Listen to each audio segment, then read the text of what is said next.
Chapter 28 Developments. Wind Country Kazakage Tower.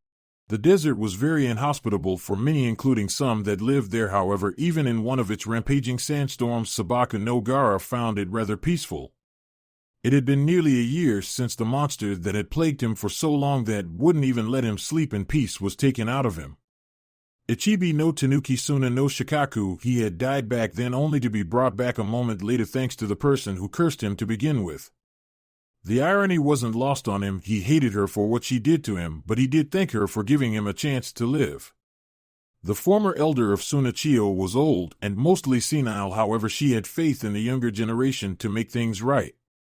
He was grateful for that, but still since then, however, the situation had changed greatly. 1 month after his death and subsequent resurrection, his first friend had been used as a scapegoat by the village he had sworn to respect and was marked as a criminal for a time. Naturally, when Gara found out about this, he was enraged and for the first time in 3 years considered going on a mass slaughter.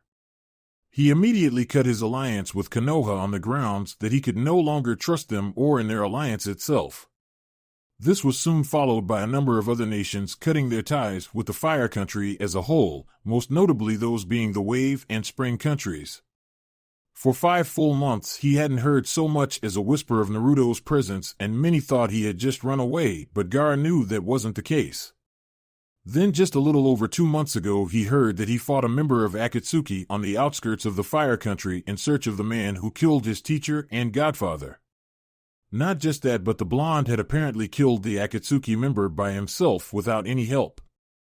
At first nobody but him believed it, but then just 1 month later Konoha was attacked by the Akatsuki leader and all but completely destroyed. And yet again Naruto emerged to face him. From what he had gathered, it was the largest scale battle since the Kyuubi attacked Konoha almost 17 years ago. Where this pain had all but annihilated Konoha's forces, Naruto single-handedly defeated him. Gara also took notice that he had a traveling companion of sorts. It took a bit of work, but he found out that it was actually the Reikichi's granddaughter. Then he received news of a tournament being held in Lightning Country for her hand in marriage, which sparked even his own interest, since it would be good to have a new ally. He had thought about going himself, if only to secure an alliance with another member of the 5 largest nations. He scratched that idea after hearing that Namake's Naruto had entered the tournament and wiped out everyone in his path. To even his amazement, he managed to defeat the Reikichi in a registered match and used 9 taels worth of power in a stable form. After hearing what had happened, Kankuro had been watching the battle. He began thinking that this was in fact a good thing, since he didn't have to worry about his own political marriage. "Knock knock, come in," he grunted as he raised his head from the pile of paperwork. "You wanted to see us, Gara?" It was his sister Temari. Gara nodded and gestured towards the front of the desk. "Yes, I did." Kankuro and the young girl, Matsuri, followed the blonde in. "I have a mission for you." Wave Country Namitown Marketplace. A lot had happened over the week following the tournament's conclusion. Rikiya had taken it upon himself to teach his granddaughter the Raitun Ryuden no Jutsu, Raitun no Yoroi, and the Cho Utama Raikyu. With Naruto's help, she was able to use her Sage mode and her Jinchuriki form at the same time to enter hybrid mode.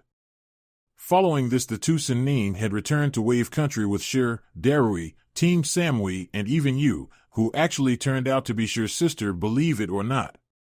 Let's just say it was a very large celebration. Naruto had explained his goals at this time: to rid the world of hatred and unite the elemental countries under one banner. To do it, however, he would need the cooperation of every nation, which was going well so far since he had Lightning Country on his side, plus he was the daimyo of Wave Country. Yujito, of course, called him a complete idiot for even coming up with the plan, but well, you get the picture. An interesting thing happened on the 3rd day, and kept happening every day since then. You see, apparently since he was now known as the daimyo of Wave, his father's enemies now knew where to go to find him. The first attack was by a band of Iwan Nins, but well, they were cut down rather quickly by Naruto's superior speed. The second day it was Mizu Nins, and even a few Konoha Nins. All of them met the same fate, however, and after the last one, Naruto decided to continue Inari's training by teaching him the stages of the Rasengan. Yujito and the rest of the Kumo Nins had been traveling between the 2 countries on business most of the time, but Naruto was generally with Yujito thanks to his Hiraishin no Jutsu. He also took up writing like his deceased teacher Jiraiya, though he didn't write anything perverted in them. Yujito and Karui actually liked the book surprisingly, though Omoi said it could do with a bit more action in it. Things were about to change, however, unnoticed by the citizens of the town. A group of 4 clocked figures slipped into an alleyway and looked out at the main street where people were going about their daily business.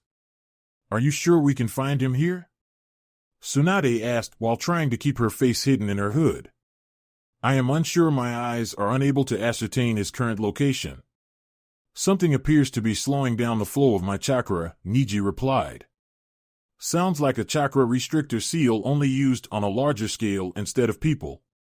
The Kages all use it on their mansions, so no one can use chakra while inside other than them. It's handy most of the time," the former Hokage responded again.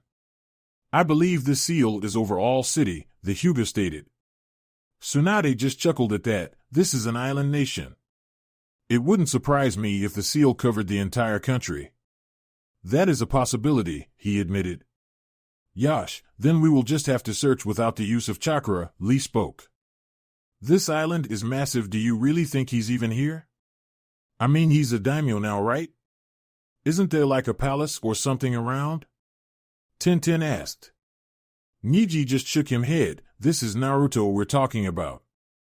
Do you really think he'd go for something like that?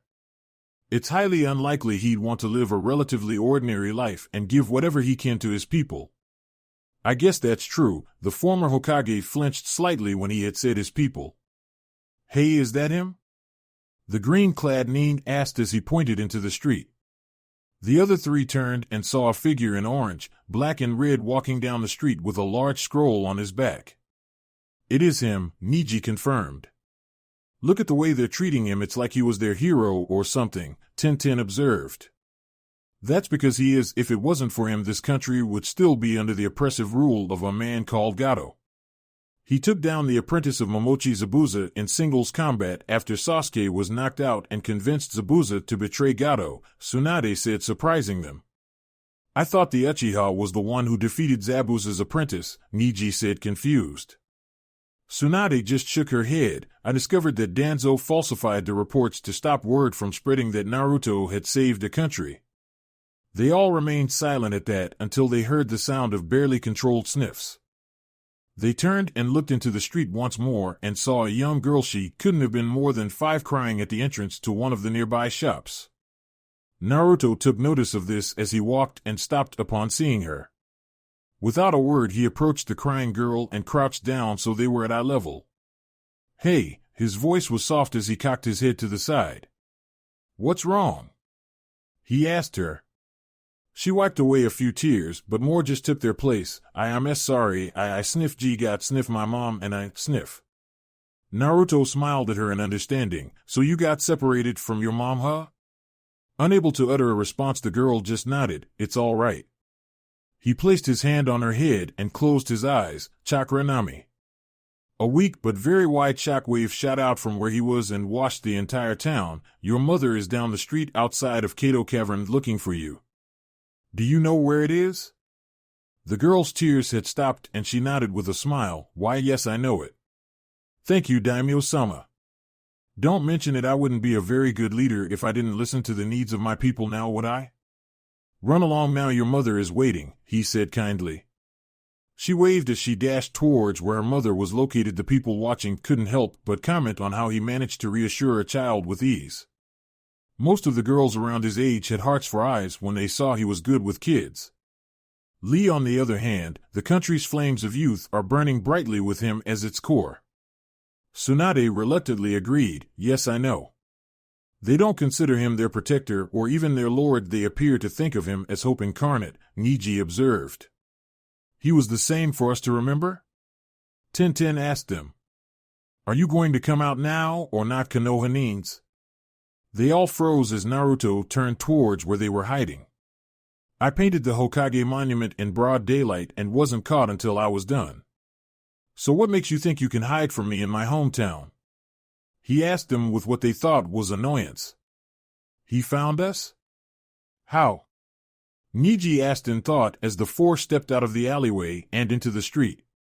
Almost immediately they were surrounded by what appeared to be samurai dressed in very compact silver body armor. "Stand down," Naruto ordered the samurai. "I will handle this, no offense, Commander, but against a former Kage your samurai wouldn't stand a chance." "Understood, Daimyo-sama." The leader bowed his head as his men backed off. "They're fast, little bugger. We couldn't catch them before they entered the town, even with the help of your detection seals, my lord." "Do not worry, Commander, I am not upset." "Far from it, actually. I knew they were here the moment they arrived on the island, so it's all right," Naruto told him. His attention, however, quickly returned to the Konoha team. "State your business, Konoha Nines. This is a peaceful country and sanctuary. If you have come just to drag me back to Konoha again, I will kick your ass. Their peace is built on the sacrifices of the smaller countries. Your peace is violence towards us." He remembered the memory as plain as day, and so he didn't want to take any chances with the Konoha Nines who had come most likely for him. It was like Akatsuki all over again, only this time he was the one that was outnumbered while he had the strength that surpassed their own instead of the other way around. Finally, Niji spoke up. "We've come to deliver a message to you from the new Hokage." "Yes, Sakura, right?" Naruto suggested, surprising them. "Surprised? I certainly was when I heard she got the job," he chuckled slightly. "I put her through Senjutsu training after I killed Danzo." Tsunade spoke up for the first time since they had revealed themselves. "It's a good thing too, or Sasuke would have been Hokage for sure," she continued. She challenged him for the position as Hokage and won when she scrambled every nerve cluster in his body. Even with Sage Mode, I doubt Sakura managed to beat him on her own. How did she really win? Naruto asked as he shook his head. "I know Sakura's strong, but even with a Sage Mode she would be about Kakashi's level of strength," he mused. Tsunade nodded at that, while the other three Konoha Nines looked confused. Yes, she did have help. She sighed. Apparently Uchiha Itachi implanted something in her mind which completely nullifies Genjutsu. Even the Tsukuyomi is useless against her now. The remnants of Team Guide looked at her in surprise. "I see. That still doesn't explain why you're here though," Naruto said, knowing they were getting off topic. Tsunade sighed before answering. "As we said before, we've come to deliver a message from Sakura. You are no longer marked as a Konoha Nin or Nuke Nin. As far as Konoha is concerned, you officially retired from Konoha's forces almost a year ago, and so you can come and go as you please." "Well, how very generous of you." Naruto's voice was dripping with sarcasm. "Forgive me if I don't believe you, go Dame Dodo. Since the last time I was in Konoha I was thrown in a cell." The samurai never took their eyes off of the four as he spoke. "Daimyo-sama, that was entirely Danzo's fault. He had a Sharingan in his right eye and used it to control the Fire Daimyo's decisions concerning you," Niji said in defense. "What? So the Sharingan can control people now? That's just great. What's next? Is it going to allow its users to take over the whole world now? Oh, if he only knew. And why the hell is Sasuke not in jail or something? From what I saw that day back during your little civil war, the guy was on your enemy's side." Tintin looked nervous as she answered, "Well, you know how it is. He was sort of given amnesty because he had the last Sharingan." "That's getting old." Naruto bit back the growl that almost escaped his throat. "Not that I care. Sasuke no longer concerns me. I have bigger problems than a spoilt child right now." Daimyo-sama, if you don't mind me interrupting, there is a situation at the bridge to the mainland. The detection seals have identified 3 Sunanins crossing the bridge," the commander of the samurai reported. "Sunanins, can you identify them?" Naruto asked, turning his attention back to the man. The commander nodded. "One appears to be a tall blonde girl with a large battle fan, another carries a large collection of wrapped-up puppets, and the last is a young girl we were unable to identify. Send some of your men to escort them to my home." Naruto gave the order and the samurai disappeared a moment later. He turned his gaze back to the Konoha team. "If Gaara sent a team here, then this could work out to my advantage after all." He looked the four over for a few seconds before he asked, "Why don't you join us for tonight and set off tomorrow morning?" "We accept, Daimyo Dano," Tsunade spoke unsure. Chapter 29, Birth of the Alliance. Wave Country Daimyo Residence, Tazuna's house. The trip from Wind Country to Wave Country was rather uneventful for the team Temari as they crossed Fire Country and Grass Country without incident. Once they got there, however, they were surprised to find that the bridge connecting the country to the mainland was named after guy that changed their brother and leader so much. They had just cleared the bridge when they were met by samurai of all things they weren't expecting it, to say the least. Samurai were rare outside of the daimyo palaces of the 5 great shinobi nations and the distant Iron Country, which was considered neutral ground. What's more was the fact that these samurai appeared to be the country's conventional military force. The commander of the group led the Suna team to a beautiful lakeside house about 3 miles inland and past the metropolis that was Nami Town. Temari had known that the town was the trade center of the elemental countries, but she had never dreamed it would be so large. She estimated that in a few more years it would be large enough to be qualified as a city. Upon entering the house, she and her team were greeted to the large living room and the connecting kitchen.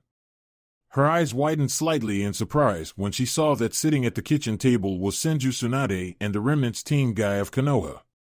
"What is this? A party?" Kenkuro asked when he saw them. "We could say the same for you," Tsunade commented. "We heard that Naruto ran this place, so Gaara sent us," Temari stated clearly. "What the hell are you doing here, though? Last I heard, him and Konoha weren't on the best of terms. In fact, I heard you tried to have him killed," she continued.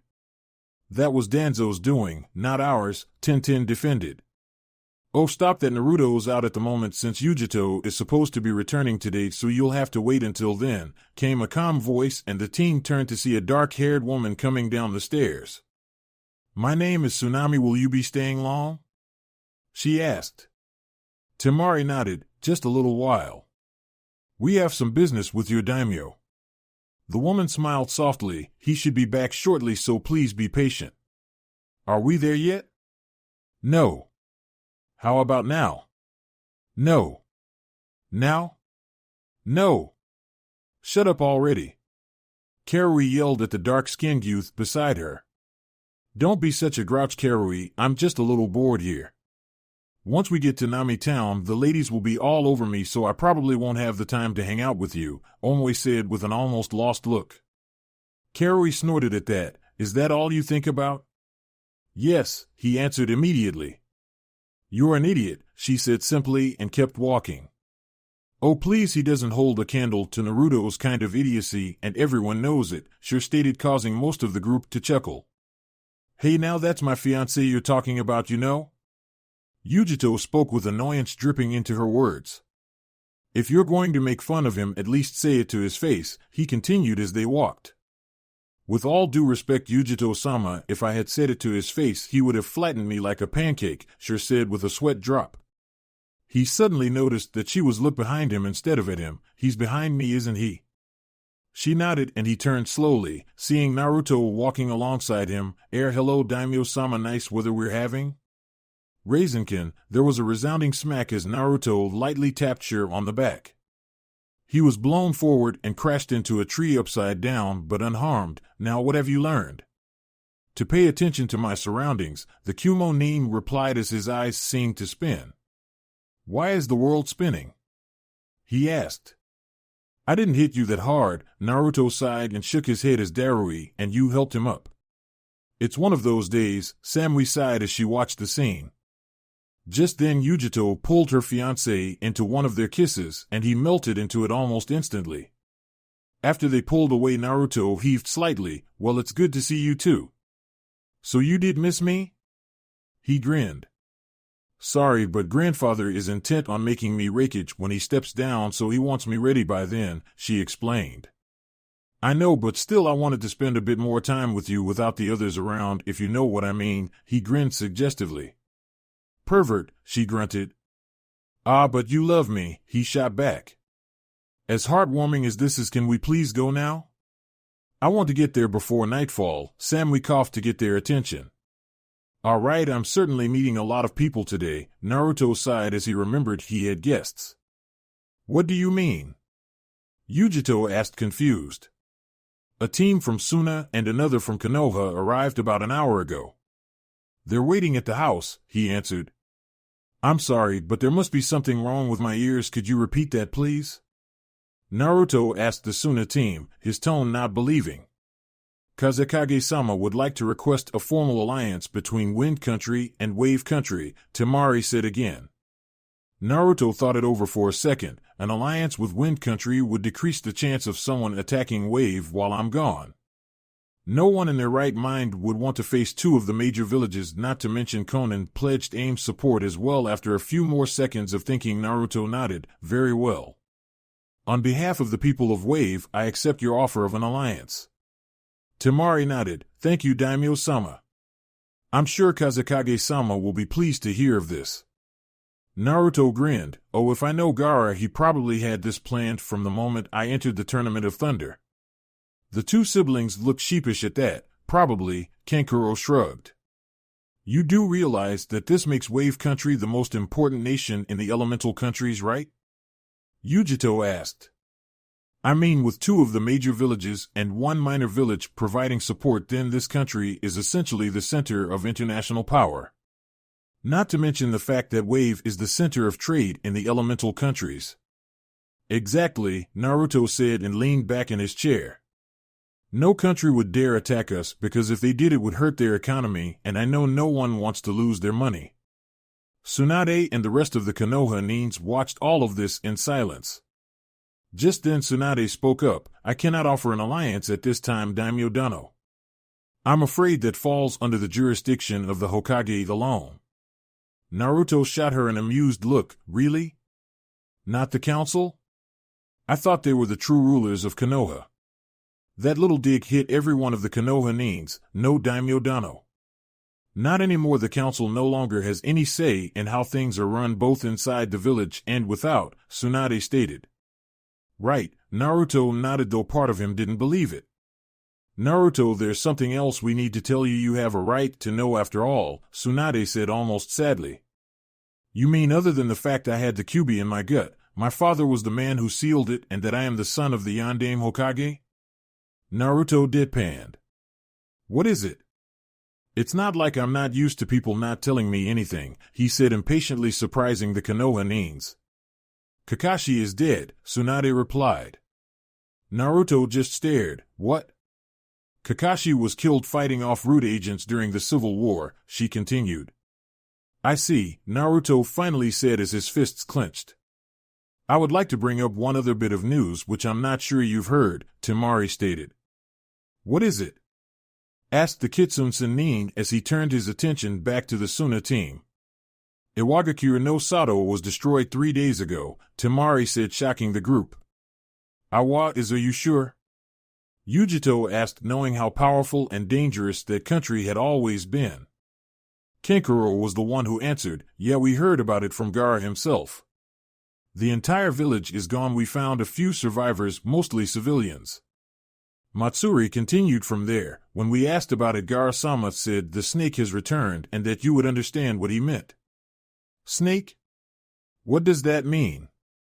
Yujito asked and noticed that both Naruto and Tsunade had their fists clenched.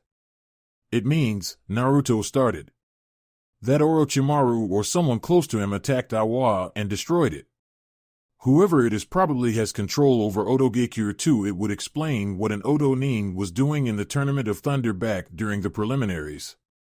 The guy is like a cockroach, he just won't die, Tsunade growled out angrily. Well then we'll just have to. Naruto stopped mid-sentence and turned to the window. What is it? Temari asked as he stood up from the table. My seals just detected a group of 60 Kiri Nins entering the country from the mainland, he answered as the others stood as well.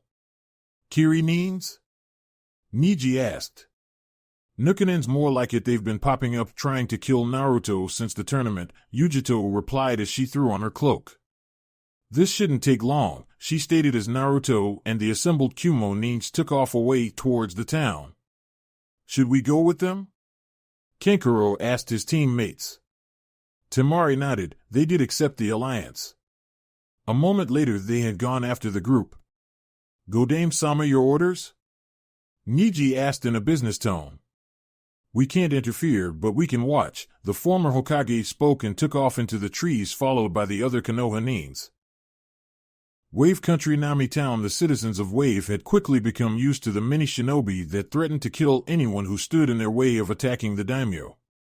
Since the detection seals were placed all over the island nation, it was practically impossible to get within striking distance of any town before everyone had evacuated to the shelters by the samurai.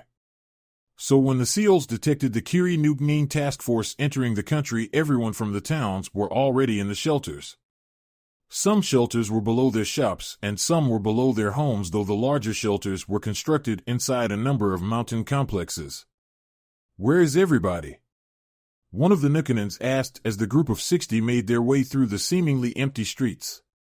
"Long gone from here," Naruto said simply as he appeared down the street. The leader of the group sneered at him. "We have come for your head Namikaze." Naruto sighed at that. "Oh great.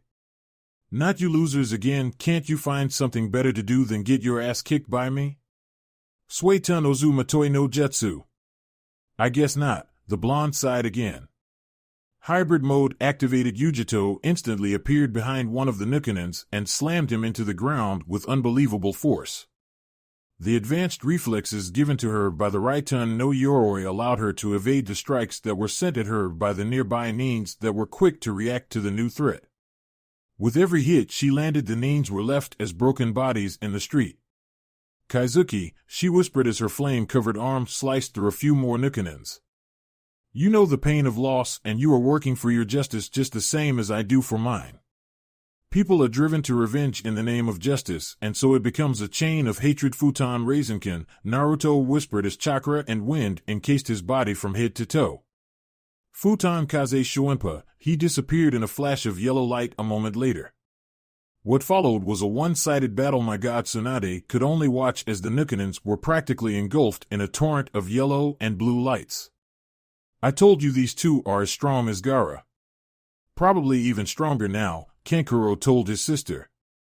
After the battle, slaughter had settled down. Naruto called out over his shoulder at them, "Are you sure you still want that alliance? Are you kidding?" "I don't have any doubts about it now," Temari said with a grin as she looked over and saw that neither of them even had a scratch on them. "Tsunade-sama," Niji whispered to her. "I know he's changed since his battle with Pain," Tsunade nodded. "Well, aren't you having fun?" Everyone froze at the voice.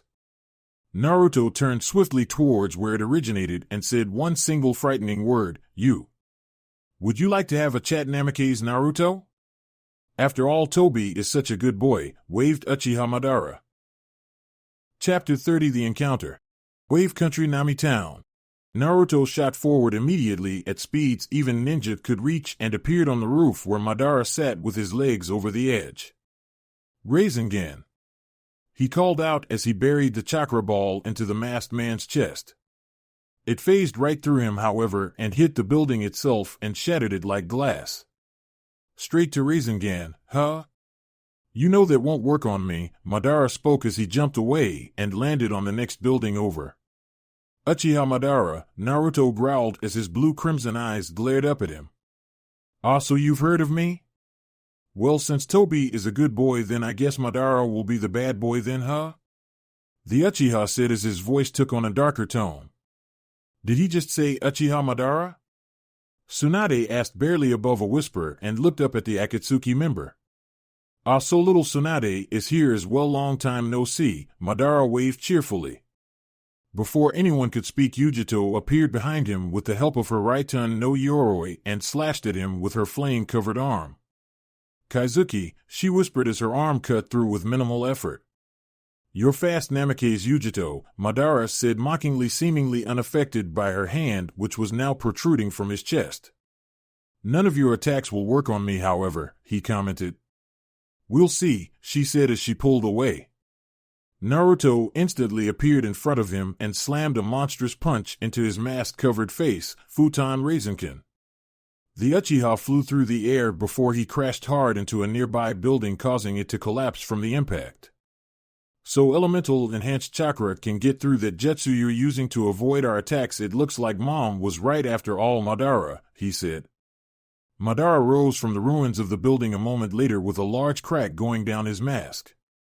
"You actually managed to land a blow on me. You truly are a demon of wind, aren't you, Namikaze?" Madara mocked with his Sharingan spinning widely. Guys, hit him with everything you have. Yujito shouted. You heard her. Samui shouted as she and the rest of her team shot forward. Temari? Kankuro asked as he took out his most powerful puppet. Let's go. Temari said and took out her battle fan. Team Samui had already gotten within range and seemed to attack from all sides with their swords. Madara reacted quickly, however, and caught Omoi Katana by the blade. The Uchiha then turned and delivered a swift kick to Karui's stomach, sending her flying back. He then followed this up by shifting his weight to the side and burying his elbow into Omoi's midsection.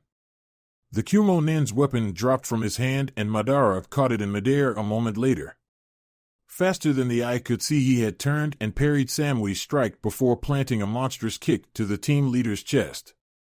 Everyone but Naruto and Yujito were shocked that he'd taken down 3 Jonin in a matter of seconds and didn't even look like he was trying. Hit him now, Yujito ordered. Futon Yua Sho. Matsuri called out as she slashed her arm through the air and sent a wave of pure air at the Akatsuki agent. Kamaitachi no Jutsu. Temari shouted as she attacked. After releasing Sasori's body, Kankuro quickly followed up with his own attack, Akahiji Kiki Senkaku. Rantun Raiza Sakasu. Darui called out as he let loose a barrage of chakra beams. Sure had immediately gone to heal the members of Team Samui as the 4 attacks struck where Madara was standing, seemingly not caring about the danger. Dust was blown upwards as the attacks hit their marks and sent a wave of explosions across the street.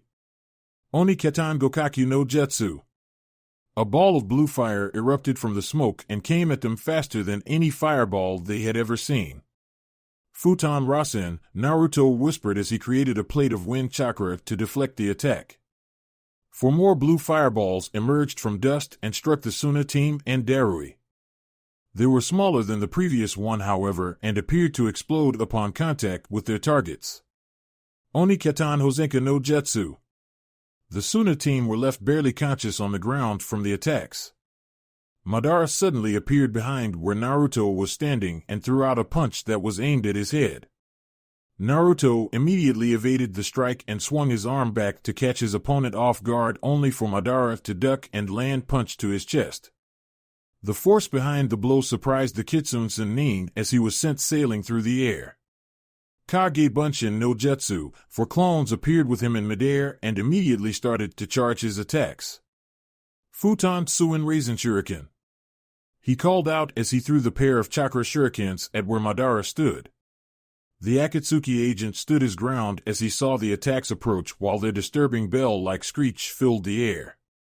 When they were close enough, Madara raised his right arm and knocked them to the side, forcing them to detonate away from him. He deflected them? That can't be. They should have expanded if they were hit. Naruto's eyes widened when he saw it. Raitun Ryuden no Jutsu. Yujito called out as a dragon made of lightning hit where Madara was standing. Did I get him? Her question was answered when Madara appeared behind. She turned swiftly as her arm ignited. Kaizuki. Raikiri, Madara spoke as his own hand was engulfed in a torrent of electricity. The two clashed and appeared to be forcefully holding their ground as Naruto dashed at them with his sword now in hand. Madara broke away when Naruto was within range and swiped the weapon at him. Yujito pulled back too as Naruto put himself between the two of them, allowing Yujito to summon her bow. She backflipped into the air over Naruto's head and fired off a flame-enhanced arrow, Hai Noia. It struck Madara dead center in the chest and even managed to knock him back, but he merely shrugged off the attack and everyone took notice that the wound was already healing. In response, the Uchiha cocked his fist back and threw it out towards the two Sennin, thus creating a large shockwave. The two barely held their ground as the shockwave almost blew them away. When it settled down, Madara was already in front of them and he drove his fist into Yujito's stomach. Just as she was about to be blown back, however, he grabbed her wrist and slammed her down into the ground, sending dust into the air. Yujito! Naruto called out upon seeing this, only for 7 blue fireballs to hit him and explode, immediately draining his chakra. Hybrid modes deactivated Raikiri, Madara whispered as he drove his lightning-covered arm through Naruto's chest. This is an interesting jutsu. I copied it from Hatake Kakashi back when I was watching Pain attack Konoha. He really was a genius, he said as he removed his arm and slammed Naruto down into the ground. Damn it, he annihilated me, Naruto growled in thought as he tried to get back to his feet only to feel Madara clamp his foot down on his back to keep him pinned. Your orders, Tsunade-sama? Niji asked upon seeing how things were going. Uchiha Madara is a new nin of Konoha, as such he is our responsibility to eliminate. Kill him now, Tsunade ordered, and the Konoha nins jumped into action. Such pests, Madara sighed and with his foot still firmly placed on Naruto's back sent a massive shockwave at the four nins.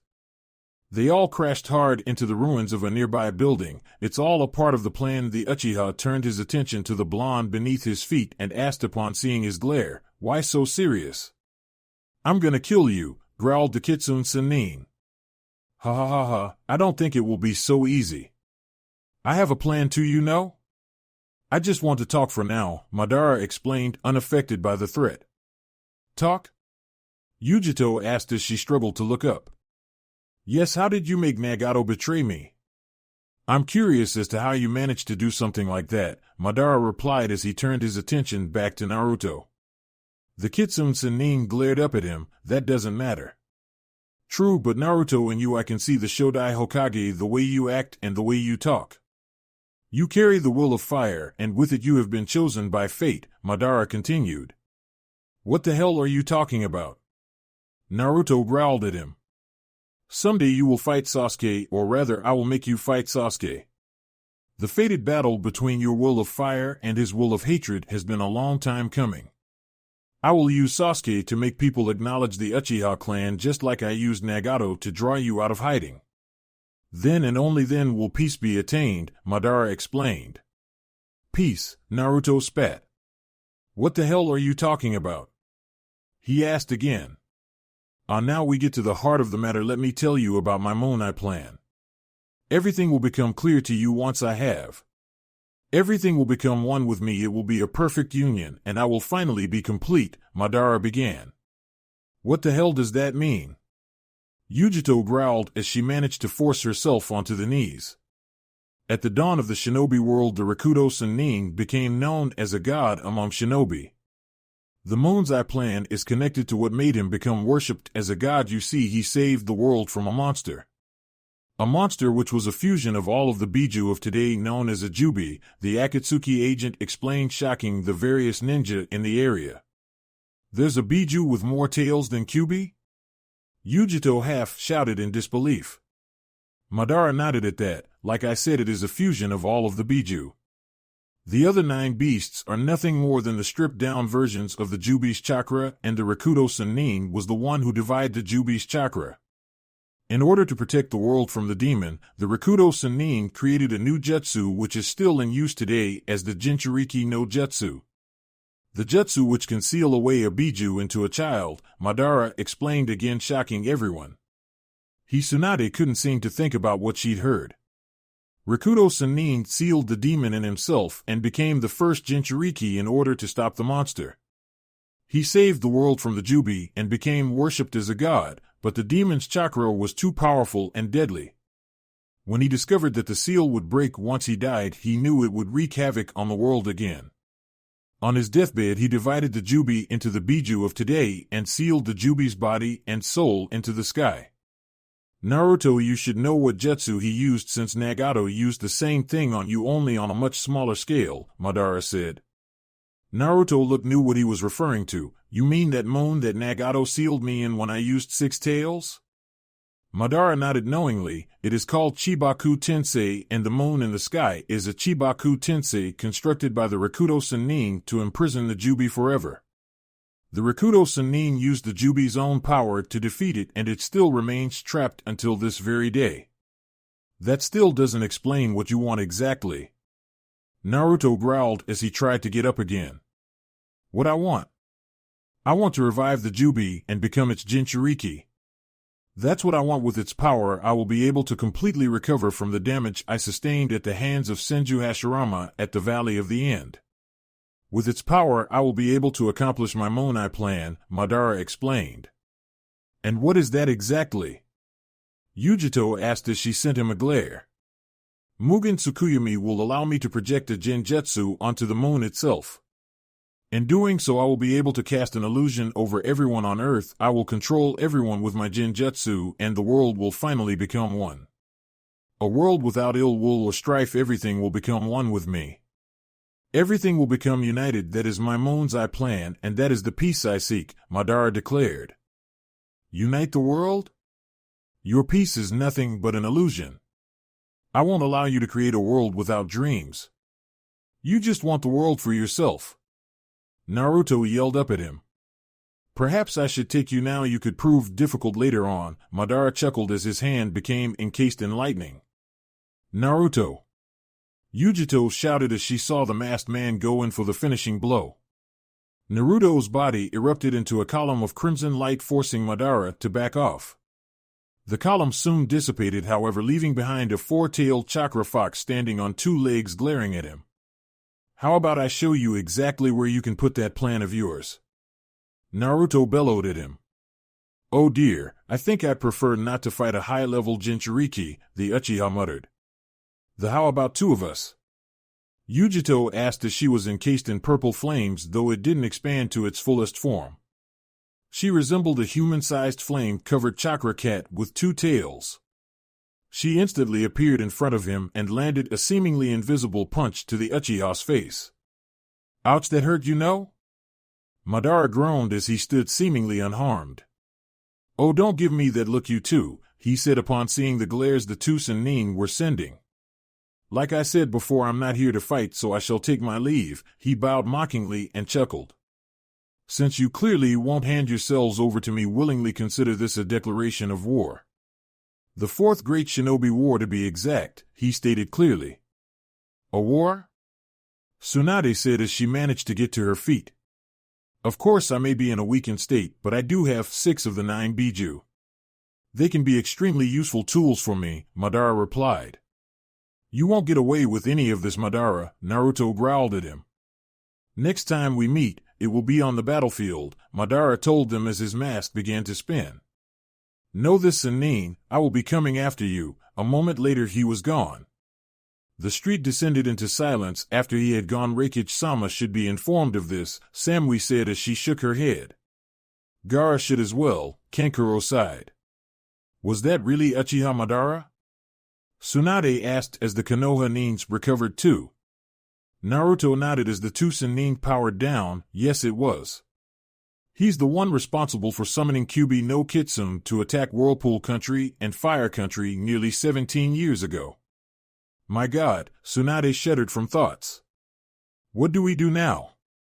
Yujito asked. These Nukanins were from Kiri. I can't help but think that Madara's connected to them somehow. Are you up for another trip, Yujito? Naruto asked over his shoulder. The Nico Sannin nodded at that. Where are we going? Spring Country, he answered. I need to pay an old friend a visit. Chapter 31 The Echoing Sound. Spring Country, Kazuhana Palace. Why are we here again? Darui asked as the 4 Nins approached the mountain which surrounded the Kazuhana Palace. Because I need to speak with the Spring Daimyo, Naruto answered over his shoulder. Spring Country Ninja use something called chakra armor, which would be an extremely useful tool for Alliance Ninja and Samurai. Especially against Madara's Biju, he explained. A month had passed since Madara's little incursion into Wave Country. Surprisingly, there was no serious damage and the citizens could go about their business again like nothing happened. The political situation, however, that was different. The moment Madara had declared war, AIM spies in Kiri had relayed a message to Konan, who then forwarded it to Naruto. Madara had taken over Kirigakure no Sato and had forced the Godame Mizukage into hiding. With Awa destroyed by Oto, the Earth Country had been forced to surrender and become a part of Sound Country. With the increase of land, and though they were strong with the low number of military forces in the alliance, they all knew they would be hard-pressed to stop Madara and Oto once and for all. They needed allies, and quickly, if they were to survive. That brings us to now. A few days after Madara's incursion, Gaara had assigned Temari to Wave Country as soon as official ambassador, knowing full well that Rukia had already done the same things with Yujito for Kumo. Though Darui was assigned as Yujito's bodyguard, Temari didn't get one from Gaara since he didn't really have anyone to spare at the moment. The Konoha Nines had returned to home save for Tsunade. She actually wanted to stay in Wave, and Naruto agreed, if only for the simple fact that the hospital could do with her as its head. What wasn't said, however, was the fact that Naruto remembered his talk with Nagato after their battle and knew he had to let his grudge with certain parts of Konoha go. As for Yujito, well, she and Naruto got married in Wave Country with the Reikage, Kirabi, Team Samui, Tsunade, Inari, Tsunami, Tazuna, Darui, Shir, Gaara, Temari, Kankuro, and Matsuri as witnesses. Then there was Naruto. I understand that Taiken-sama, but still Darui trailed off. Taiken, a fitting title given to the one that the Alliance country leaders had designated as the commander of the Elemental Alliance's combined military forces. Speak your mind, Naruto said as he continued at his current pace. Well, if you don't mind me asking, Taiken-sama, what's so important about this country anyways? I mean, it has almost no strategic value whatsoever, Darui asked in confusion. Naruto shook his head. This is the most technologically advanced country in the entire elemental countries, and we could do with all the allies we can get these days. No kidding, Yujito grunted as she bit back a sneer. Their battle with Madara still fresh in her mind. True, they may have been able to force him to withdraw, but everyone could tell he was playing with them for most of the fight until they released their Biju's powers. The situation just gets worse and worse with each passing day, she whispered, though they all heard her. Have some faith, Yujito, everything will work out in the end. Naruto sent her a reassuring smile. How can you know that? Asked the Nico Sannin. Naruto just chuckled, because I believe that the day will come when people truly understand each other. You're a fool, she said and shook her head. He chuckled at that. I'm a fool who will bring peace to this world. There's no room for peace in the middle of a war, Temari stated clearly. The Kitsune Sannin raised an eyebrow at her statement. War brings death to both sides. I will find a way to stop Madara. I cannot allow his twisted sense of peace plunge this world into a never-ending nightmare. We're with you, Yujito said with a grin. This is bigger than us, we know, but we won't go quietly like he wants us to. She nodded at the last part. Damn straight, Temari nodded in agreement. Then let's hurry to the palace and get on with it, Naruto said with a grin. There was the sudden sound of an echoing explosion from in front of them. What was that? Temari inquired as she took out her battle fan. Trouble, Naruto answered as he narrowed his eyes. Let's go. They took off at high speed a moment later. Hybrid mode activated explosions riddled the Kazuhana Palace as Odo Nines swarmed in like flies. There were 120 of them in all, and they all appeared to have curse seals augmenting them. Haru Nines tried in vain to stop the assault, but their numbers were just too few to hold against such a force. At the highest tower overlooking the battle, the spring daimyo Kazuhana Koyuki felt every explosion shake the very earth itself. She had contemplated surrendering to them should the palace fall, but knew it would be enough when she first lay eyes on the man who was leading this army. He looked like a cross between a human and a snake with scales and everything. The look in his eyes spoke for him. He wanted to destroy everything in his path, not capture it. He didn't even care about the army he was leading. Without reinforcements from Harigakure, she knew the palace would surely be lost this day. Fortunately, there was a beacon of hope which appeared at the last possible moment. Burn it to the ground. Take whatever you please, just make sure that the lovely princess is brought to me. Kabutamaru shouted out orders to his army as they attack. Kukukuku, soon my ascension will be complete, and then I shall become the true master of this world. His chuckle was reminiscent of a former Hibi Sennin. We're ready to break down the main gates, Odokichi-sama, his second in command reported. Knock them down, Kabutamaru bellowed, and the Oto Nin nodded. Artillery! Yelled the second in command. Several Odo Nins appeared to be rolling along what looked like a long barrel of metal on wheels. They stopped and turned the open point of it towards the gates to the palace. These were Odo's newly developed weapons and were nearing the completion stage when Orochimaru had been assassinated by Sasuke. In other words, these weapons were mobile cannons which used gunpowder to launch a cannonball at a target at extreme velocity. Spring Country had been developing that technology too for use by their naval forces since they were an island nation so far away from the mainland. The Otokage couldn't allow this and so had come personally to ensure that he had the edge in technology for his military forces. It was going so well to fire. The second in command shouted and the cannons fired. The cannonballs shattered the main gates of the palace like they were made of paper and kept going. The entire palace shook under the impact and Kabutamaru could see that Koyuki on the tower's balcony shaking from the power behind the weapon. "Move in," Kabutamaru ordered as he motioned for his forces to proceed.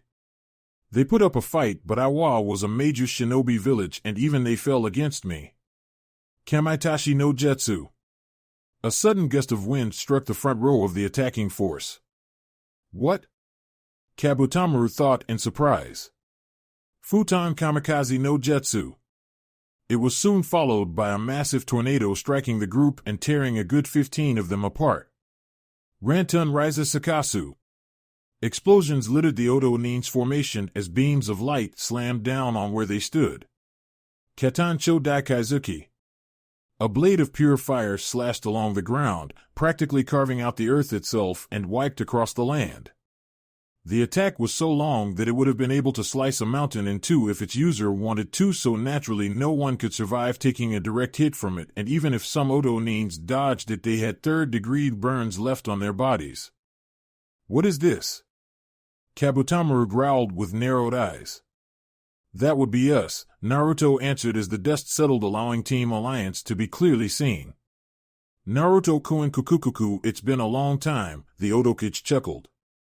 Naruto's hybrid eyes glared at him. "You're more morbid than ever, Kabuto." "What? Finally had enough of being Orochimaru's fuckhole?" Kabutamaru sneered at him. "Your petty insults will not work on me, Namikaze. I have absorbed Orochimaru's body, now I am the master and I answer to no one. Do you really think you can take me, team?" Naruto, as his body was encased in spinning wind. "Futon Raisinkin," he whispered. "Not today, but soon, Naruto Kuin." The Otokage disappeared into the earth itself, was simply gone. Chakra Nami, Naruto released a massive but weak shockwave across the area. He shook his head as he noticed the Oto-nins were gone too. "They're gone." Hybrid mode deactivated the team side and turned as they saw Koyuki approach with a few of the remaining Harunins. "And Naruto?" Koyuki half-asked, unable to believe he had returned. "Yo, princess, long time no see," Naruto waved back. She suddenly ran up to him and pulled him into a hug, all the while crying freely. "You're really here?"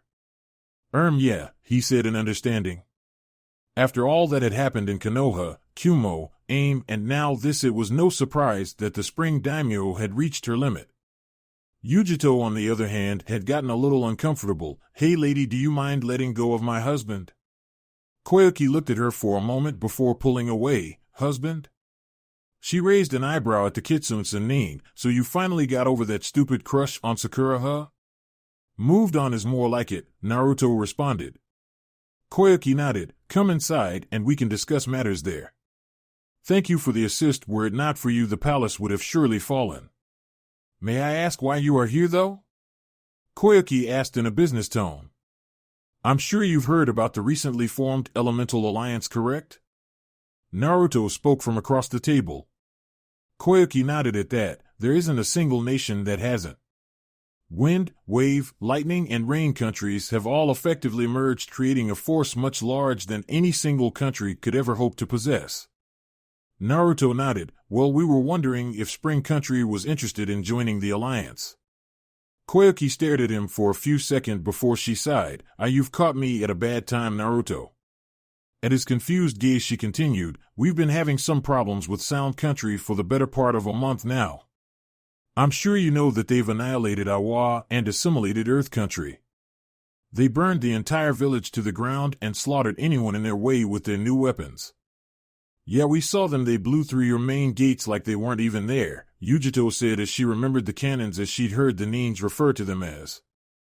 As you know, Spring Country is an island nation much like Wave Country, but unlike Wave Country, we are so far from the mainland that direct travel is almost impossible. Only ships are capable of traveling between our country and the mainland. Because of that fact, our shinobi village, Harigakure no Sato, decided to create a weapon that was best suited for ship-to-ship engagements. Cannons, Temari deduced. Koyuki nodded at that. Sadly, Odo managed to construct one first, and since they knew the kind of power they possessed, they couldn't stand the thought of another country having that kind of power. So they've been attacking you because you also have the advantage of these cannons, Yujito mused. Again, Koyuki nodded. They managed to make them capable of being used on land as well as at sea. If they aren't stopped soon, then I'm afraid my country will be forced to act. Already I have been getting reports from the leader of Harigakure no Sato saying that he wishes to go to war with the Sound Country because of their aggressive actions. The room fell silent at that. If Spring Country and Sound Country are plunged into war, then it could destabilize the entire region. I can't allow that, Naruto thought bitterly. He spoke up once again a moment later. Kabuto is a threat to not only you but every nation in the elemental countries. We know that he is on the island, probably waiting for reinforcements from the mainland. If we locate him and launch a preemptive strike, we could stop this war before it starts. How would we do that? He could be anywhere, Temari asked. We'll find him, Naruto said in finality. Koyuki stared at him before nodding. Very well. Inform me when you locate the enemy base and we will proceed from there. We'll do that, Naruto nodded. Chapter 32 Return of the Fire Cat. Spring Country cliff above Odo Port. Found them, Yujito whispered as both she and Darui lay on the edge of the cliff overlooking Odo Port as it had been dubbed. Numerous Odo Nin were stepping off of the docked ships, and they could see another 20 or so personnel carriers approaching from the ocean. We should contact Taiken-sama and Haru, the dark-skinned Kumo Nin suggested, since they had split up to cover more ground. Kuchios no Jutsu Rei no Nikomata, she whispered, and the horse-sized one-tailed cat appeared beside her. What do you need of me, Yujito Dano? Rei bowed respectively. Yujito responded immediately, I need you to send a message to Naruto saying we've found the enemy harbor along with our current location. Rei nodded, is that all? He should be able to handle the rest now. Go, she finished, and the cat nodded before taking off. You're a very interesting person, Yujito-chan. The two Kumo Nins spun round and quickly dodged as 4 green snakes jumped at them. Yujito growled upon seeing the Otokage. Kabutamaru just smirked at her. I could almost become amused at the situation. You and your little alliance you and Naruto-kun have put together are quite an interesting bunch. It's such a shame that you now have become a thorn in my side. I had hoped that if I left your little alliance alone you would stay out of my business, but I guess I was wrong. Damn right you were wrong, you snake freak. This country is now a part of the alliance. Technically you're the aggressors here, she shot at him. The Otokage let his smirk widen into a grin. Come on little kitten, let's play a little. Hybrid mode activated. Raibunshin no Jutsu, Yujito whispered as her eyes took on a mix between blue and purple. Yujito hadn't wasted another second. While Darui moved to engage the Oto Nin, she made one swift motion to settle her hands into a seal. 7 lightning clones instantly appeared at her side and charged towards the Otokage. They were destroyed, however, by 7 figures erupting from the ground. The newcomers were instantly shocked by the Jutsu's electrical side effect and dropped to the floor unmoving. Shirkan no Jutsu, Kabutamaru said after her made the appropriate hand seals, and the 7 figures stood up once more. Allow me to introduce you to my more inventive jutsu, he sneered. Sick is more like it, she snarled in disgust at seeing the technique. Attack, the Otokage commanded, and the undead warriors charged at their target. Knowing that lightning attacks were ineffective against this specific enemy, she fell back on her primary elemental affinity. She held out her arm in front of her and channeled an enormous amount of fire elemental chakra to her hand. Her hand was encased in a sheet of flames in seconds before it expanded out towards the approaching undead in a massive stream far larger than she normally did. She knew it was a bit overkill, but against this specific enemy she couldn't afford to hold back. Katan Cho Daikaizuki. she called out as the mile-long blade of fire sliced through the undead warriors in a matter of seconds and burned their remains into nothingness. However, before she could react, snakes had burst from the ground intent on grabbing and killing her. Damn it. Senai Tajashu, Kabutamaru said as the snakes grabbed her and held her in midair. Damn it, he got me, she thought in panic as she struggled against the snakes that held her. It's such a pity that someone with such talent dares to oppose me, Kabutamaru spoke in mock sadness. Go fuck yourself, Yujito growled at him. Suddenly electricity pulsed across her body, shocking the snakes that held her, Chidori Nagashi. She dropped the ground a moment later and lunged forward intent on taking Kabutamaru's head right off, Kaizuki. He narrowly dodged her strike, all the while thinking, impressive. There was a flash of light as her bow appeared in her hand, and she fired off a salvo of fire arrows, Hai Noya. Kabutamaru quickly drew some blood and after making several hand seals slammed his hand down on the ground. Kuchios Rashomon, he whispered as a 10-foot-tall demonic gate erupted from the ground between him and his opponent. There were several echoing thuds as the arrows exploded upon contact with the seemingly unmovable defense. Kuku, you'll have to do better than that, little kitten. Raiton no Yoroi, he heard the whisper and was surprised when he saw the demonic gate was instantly destroyed by an angry Yujito covered in lightning. Ready for round 2, Snake? She snarled and shot forward at blinding speeds. Kabutamaru could do nothing as he was hit by Yujito's fast and extremely powerful fist. He was blown backwards by the force of the hit and crashed through a moss-covered boulder, seemingly going right through it. Yujito was upon him again and swung her leg down to finish the job when Kabutamaru jumped away to allow himself the chance to rebirth himself from his mouth. You know the sick thing Orochimaru does where a new body comes out of his mouth? That jutsu of yours is very dangerous, I'll have to learn it later, said the Otokage as he wiped the slime off his glasses. I'm not going to let that happen, Yujito said simply, and a moment later she disappeared in a burst of speed. Kabutamaru barely had time to turn when Yujito appeared beside him and slashed with that fire blade of hers, Kaizuki. Chakra no Mezu, the Otokage whispered and grabbed her arm, which was covered in flames. His hand glowed blue and he smirked again. That's an interesting jutsu too, is it your own? Yujito pulled away, but not before Kabutamaru could strike at her chest with his chakra-covered hands, a pity really. Yujito fell to the ground and coughed up blood on the grass. How did you? That jutsu of yours creates an electrical field around your body, protecting you from attack while adding to your natural strength. However, I was able to deduce that precise chakra control could pierce that defense and land a hit on you directly. A former medical nin like myself has more than enough chakra control to bypass that barrier of yours, Kabutamaru explained with a sneer. Now do you see how foolish it was to oppose me? Fuck you, she gasped as her eyes began to settle into a permanent shade of purple.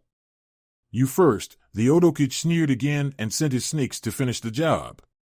Sanaijishu, he whispered as the snakes drew near their target.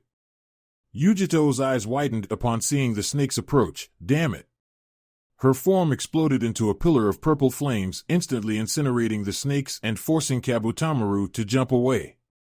Oh dear, he frowned upon seeing Yujito now standing on all fours as a human-sized two-tailed chakra fire cat. How would you like to start round 3? She growled at him with a smirk.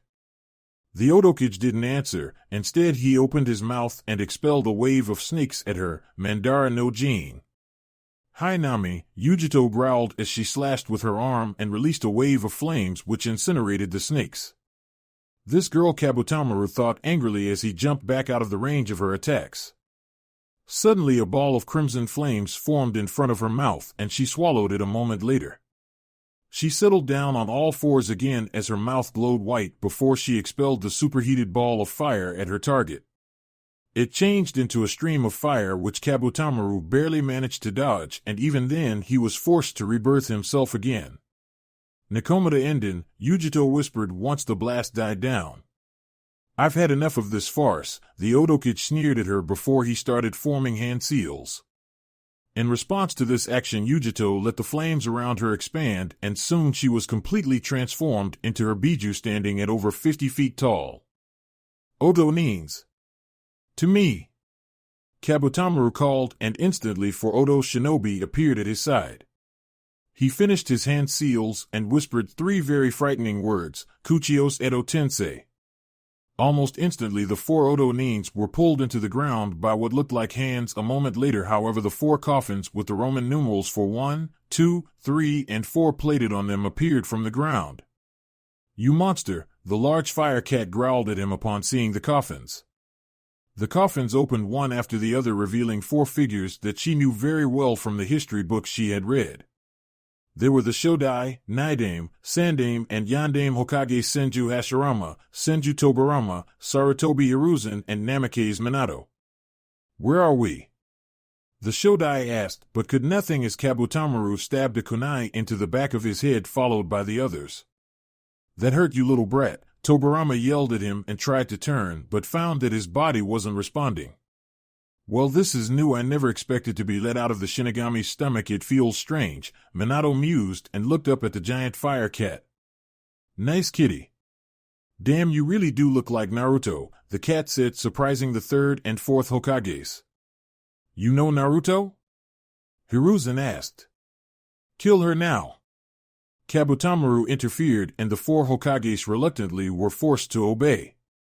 Suetun Swashoha, the Naidame was forced to say as he unleashed a spiraling wave of water from the very air itself. "Damn it, you must know that I'm weak against water ninjutsu while in this form," Yujito growled in thought as the wave struck her form.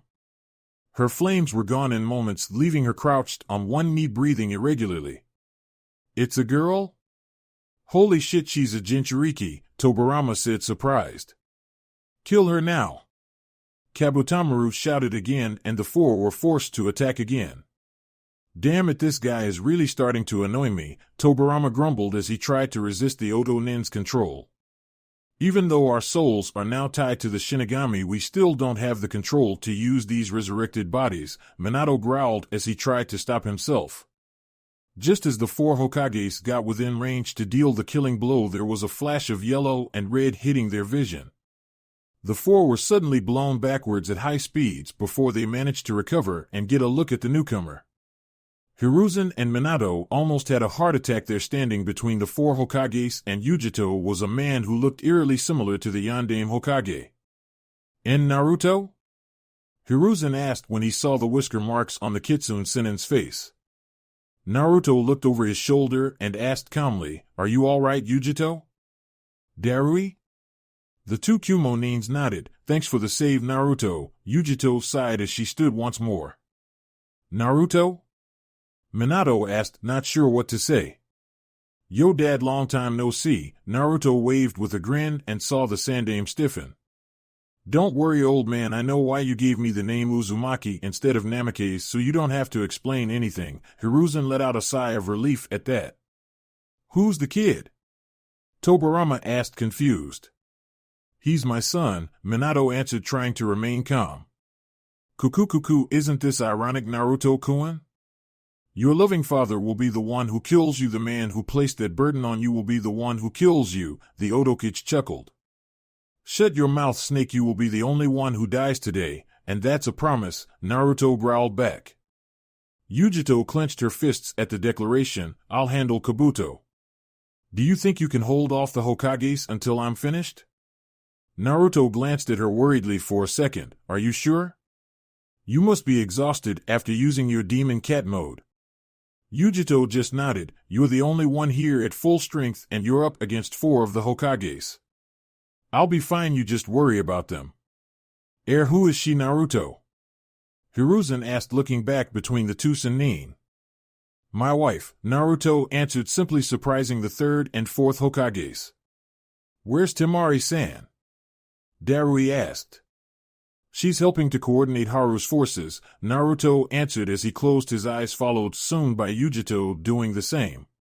Hybrid mode activated. Let's go wild. Chapter 33, Fall of the Snake. Spring Country Cliff above Odo Port. Futon Reizenkan, Futon Kaze Shuenpa. There was a streak of yellow and crimson light, and the 4 Hokages suddenly found themselves thrown into the side of the cliff wall with several deafening impacts. "Ow!" Tobarama grunted as he climbed out of the little crater he had made in the wall. His right arm seemed to have been sliced right off at the shoulder, though it appeared to be regenerating. That wasn't my Hiraition no Jutsu, Minato said and shook his head to clear the dizziness. I call it Futan Kaze Shuenpa. It's a jutsu I developed myself to surpass your Hiraition no Jutsu, though it doesn't have the sheer range of yours, Naruto stated clearly as wind seemed to spin around him. Suetun Swishoha. The Naidame Hokage suddenly put his hands out in front of him and water liquefied in the air itself. It spiraled in place for a moment before the massive wave of water shot out towards where Naruto stood. Naruto only needed 1 second to see the danger and immediately began thinking about the jutsu currently in his arsenal. Most would take too long to charge, especially the jutsus he had created. That left the jutsu he'd been learning from the Forbidden Scroll. His hands were already making seals before he even finished the thought. Futon Renkuden. Naruto took in a deep breath before expelling a massive blast of pure air. There was a deafening explosion as the compressed ball of violent air slammed into the oncoming wave. Water was scattered across the area, and where the blast was centered around was suddenly turned into a crater. Naruto shot forwards again using his jutsu to make a quick jump across the area towards the Hokages. Branches, trees, and even the earth itself moved to try and attack him. He dodged them all, started charging a jutsu he hoped would be enough to even the odds a little. Hiruzen had moved to intercept, however, and swung his personal weapon staff out at him. Shuenpa no Jutsu, Naruto appeared behind Hashirama in an instant. The Shodai turned quickly but knew he had no time to dodge, Rasengan. Hashirama was hurled back violently before he slammed into a nearby tree he had created just a moment ago. That was the Rasengan, Minato whispered. Yeah, I mastered it when I was 13, Naruto responded as he saw Hashirama get back up. Minato smiled at that. You're definitely like your mother in that regard. If you like that, then you're going to love this, Naruto said as he was already making a new set of hand seals, a lot of hand seals. Katan Karyu Enden. Hiruzen suddenly expelled a huge stream of red-white flames at Naruto, burning down a good portion of the trees around them. Futon Kamikaze no Jutsu. 2 spheres of wind appeared in Naruto's hands, and he brought them together in front of him. A tornado of wind came to life and shot towards the Sandaime Hokage the moment the 2 spheres touched. The fire jutsu intensified for a moment before the wind snuffed it out and kept going. Eventually Hiruzen was forced to dodge as the tornado screamed past him, blowing out the trees behind him. Well, that was interesting. The Sandaime Hokage couldn't help but comment upon seeing the area damage. Kage Bunshin no Jutsu, Naruto wasted no time as 2 clones popped into existence beside him. The original held out his hand towards the 2 clones, and they immediately started channeling chakra. What followed was the most painful bell-like screech the 4 Hokages had ever heard as the wind picked up around them. In the center of this, Naruto held up his hand above his head, showing what looked like a giant shuriken made out of solid chakra and wind. What the hell is that? Tobirama asked upon seeing the chakra shuriken. I think I might know, Minato whispered knowingly and couldn't help but smile. Futon Raisin Shuriken. Naruto shouted as he hurled the chakra shuriken at them. He threw it? Hiruzen said as even he was surprised. The 4 Hokages scattered to avoid it and thought they were safe, only for it to expand and catch Tobirama in a ball of deadly wind. The others could only watch as the Naidame Hokage was ripped apart until he was completely destroyed. The ball exploded violently a moment later, sending dust and smoke up into the air. Damn, Minato grunted. I knew it would be deadly when I designed it, but I seriously never thought it would have that much power. That was only stage 5, Dad. I can do stage 6, Naruto said, panting slightly. Damn it, my hybrid mode is running low on chakra. I can't last for much longer. You've surpassed me, Minato smiled. Naruto nodded. Yeah, I have. Minato suddenly got serious as he made a hand seal. Very well, then I won't hold back. Sage mode activated. Minato's eyes turned yellow as his pupils elongated horizontally, signifying his ascension into his Toad Sage mode. Both Toad Elders had appeared on his shoulders in twin poofs of smoke, and they seemed surprised as they realized who had summoned them. Minato Bozu? Fukasaku said in surprise as the yondaime nodded. It's good to see you again, Fukasaku-sensei, but I'm afraid this is business. I currently have no physical control of this body and have been ordered to kill Naruto, Minato said as he tried to gain control. The two elders tried to break free of the body also, but found that they couldn't move. We can't get free, Shima said. I'm sorry about this, Minato apologized and shot forward at a blinding speed. His nose, feet and hands morphed into the shape of a reminiscent of a toad as he moved. Shit, Naruto said and Flash stepped to the side only for Minato to track him. Minato landed a roundhouse kick to the Taiken's chest which slammed him into the side of the cliff and bounced off. Naruto landed on his feet however and recovered quickly, but Minato was already in front of him again. Naruto evaded the punch that was sent at him, but he still felt the impact and was blown away all the same, this time crashing through a tree. What the hell did he hit me with? That wasn't chakra, Naruto asked in thought as he stood. Seemingly knowing what he was thinking, Minato spoke. It's a senjutsu taijutsu style called Kawazu Kumite. Even if you can dodge my blows it will still hurt you.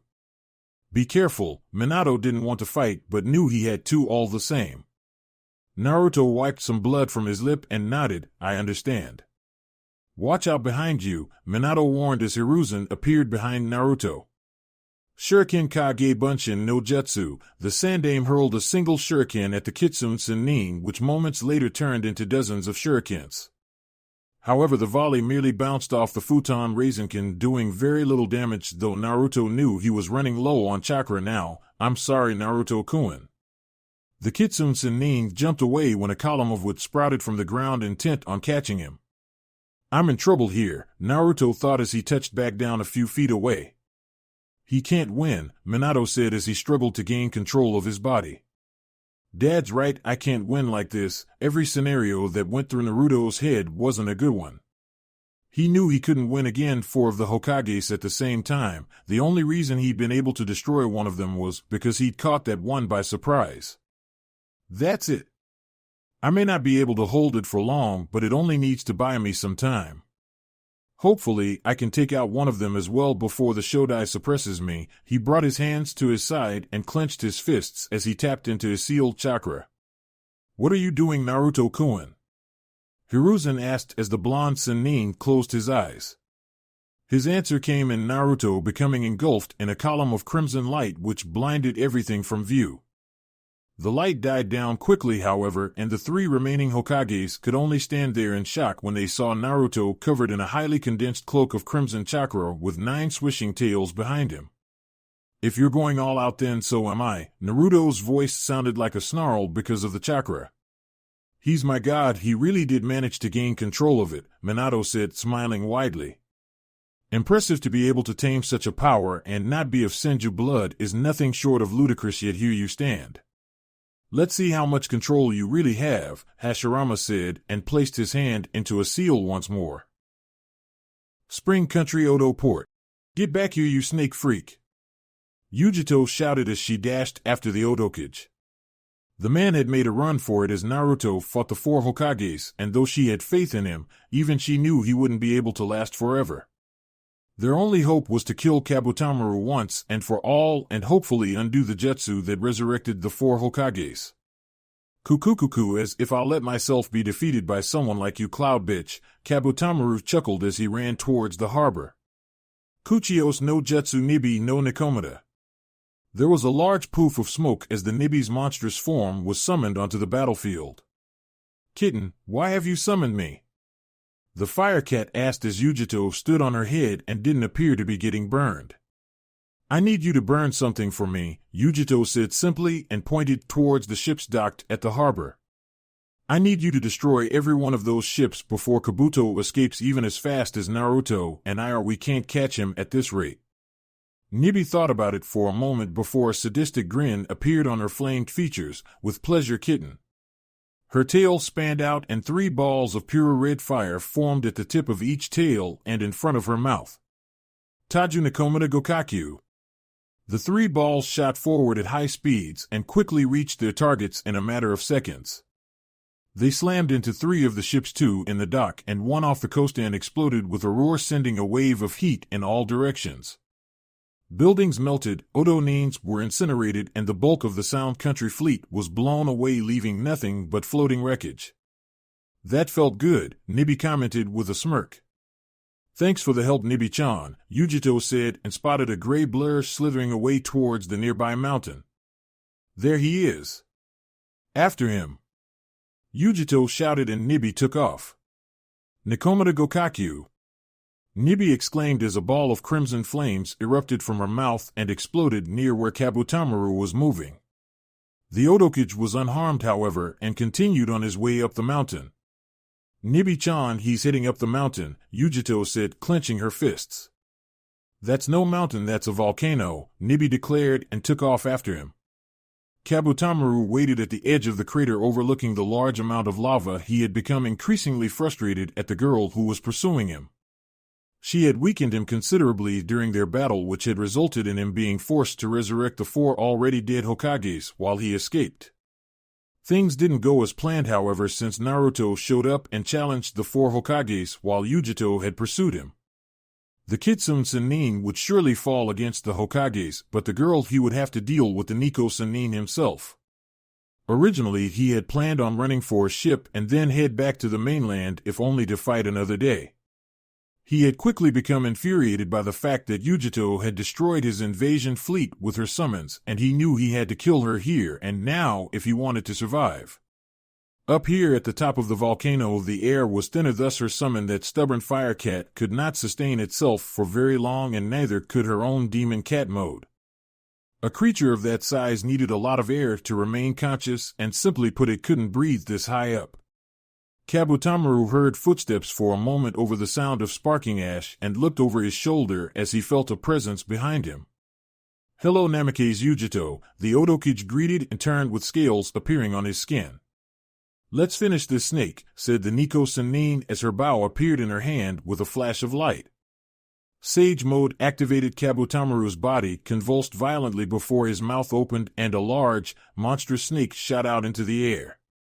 Once the snake was completely out, the body collapsed to the ground and remained lifeless. The snake turned its head slightly and opened its mouth, revealing a crazed Kabutamaru as its tongue. So that's your true form, abomination? Very well, then I will destroy it, Yujito stated as she shifted into the most powerful form. Hybrid mode activated. The pupils in her eyes elongated vertically and took on a mix between blue and purple. No words were said as the giant snake rushed forward on killing her once and for all. In response, she let loose with a volley of fire arrows which detonated on the Odokage's hardened skin, though it had little to no effect.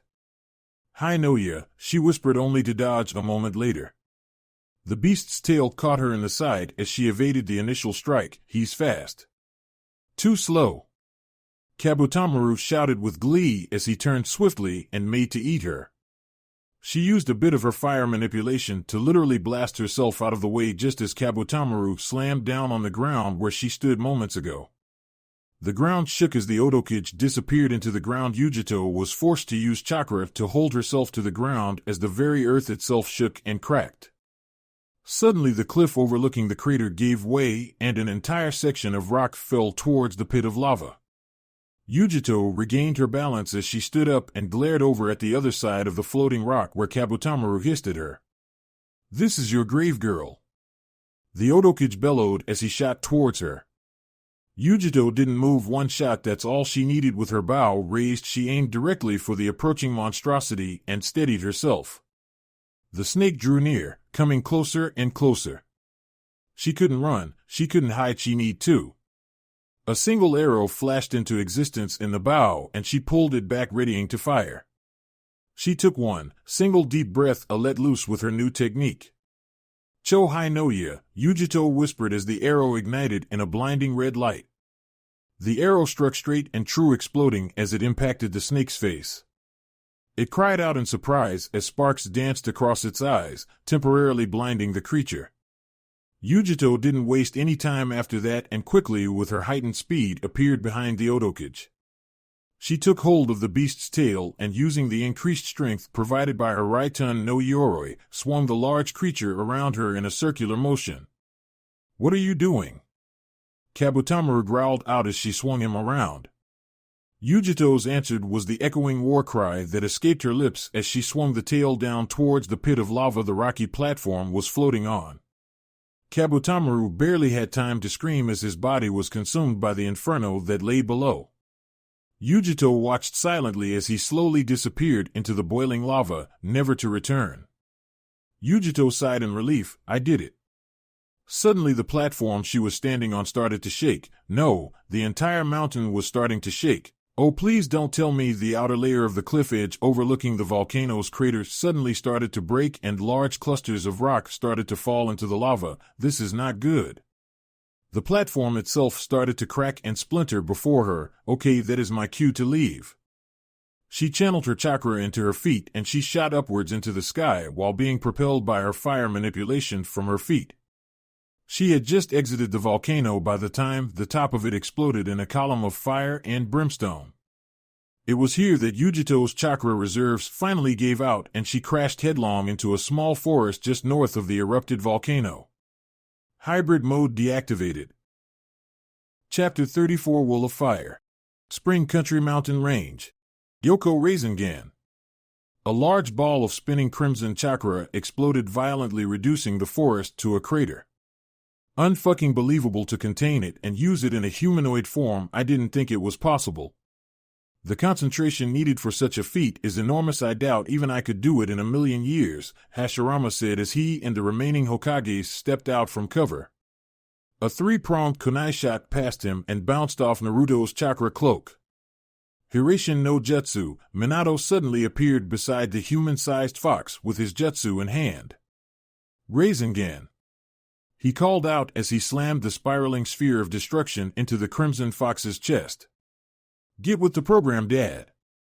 Just as Naruto was blown back, a large section of chakra shot out, taking the form of a separate body attached to his own. The new body swiped its claws at Minato, tearing open his chest and sending him flying. Naruto landed on all fours after the body disappeared inside of his chakra cloak. Minato's wounds were already healing, however, even as he stood ready to do battle again. Bones began to appear all over his body until he was completely encased in a skeleton of pure white fox bones. Suddenly blue and red spheres started compressing into a black sphere in front of Naruto's mouth. Now what? Hiruzen asked at the sight. He'd never imagined it would turn out like this, Naruto being able to control Kyuubi's chakra to such a degree he wondered if Kakashi had been the one to teach him this. Oh shit, everyone get behind me! Hashirama shouted and the two other Hokages fell back. He made a hand seal and called out.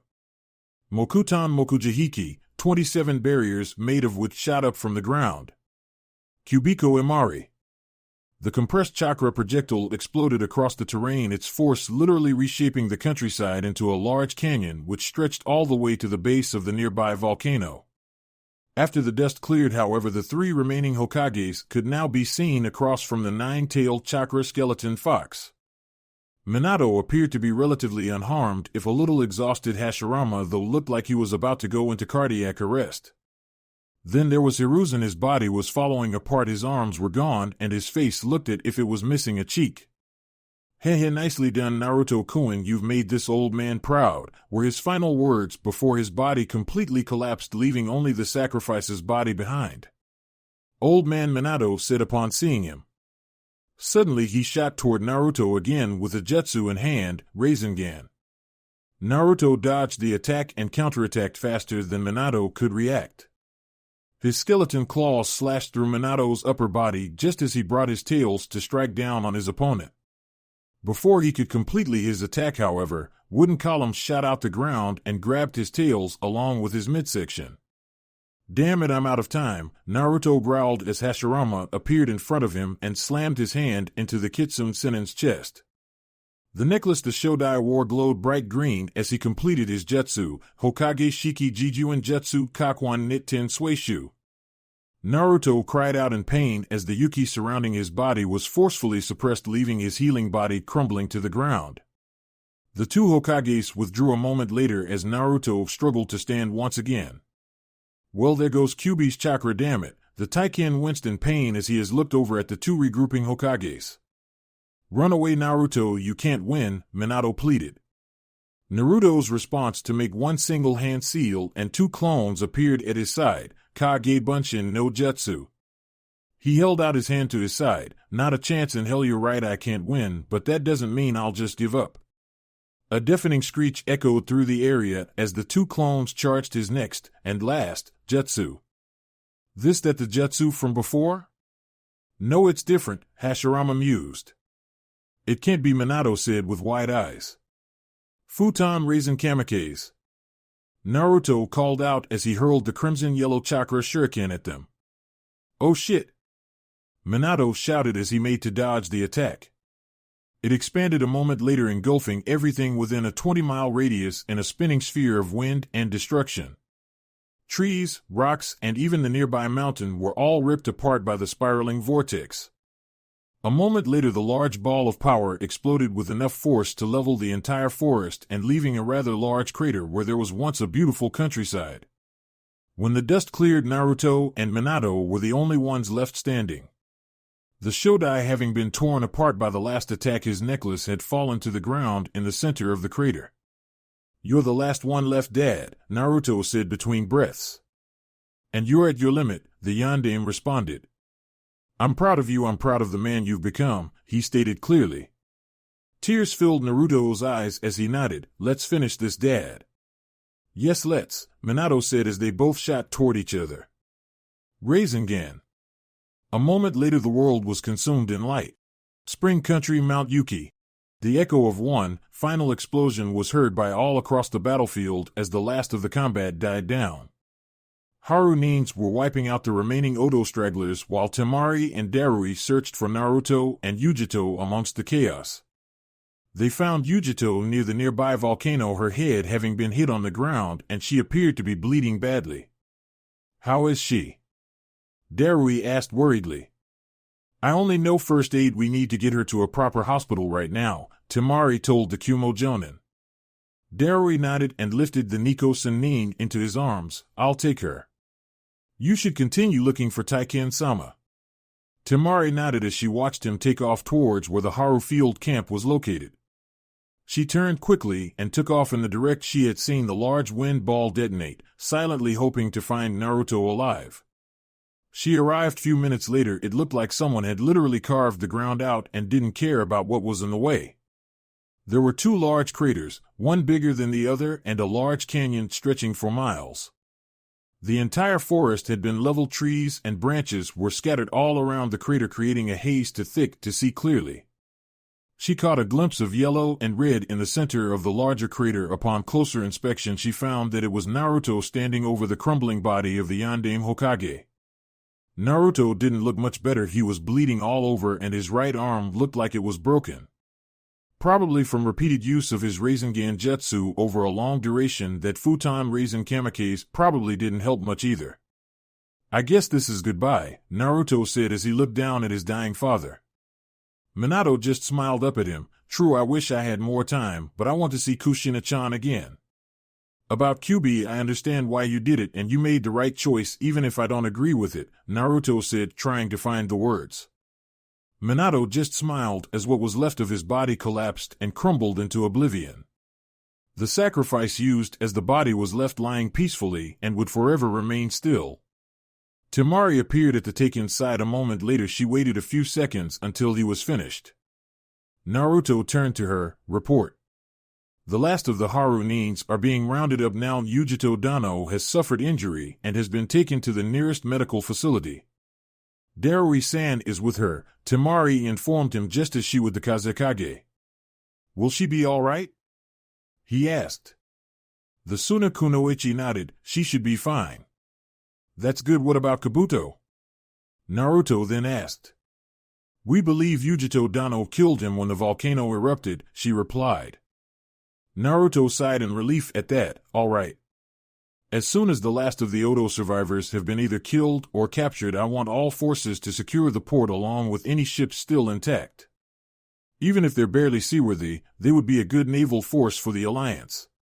Temari nodded. I'll inform the Haru Jonin right away.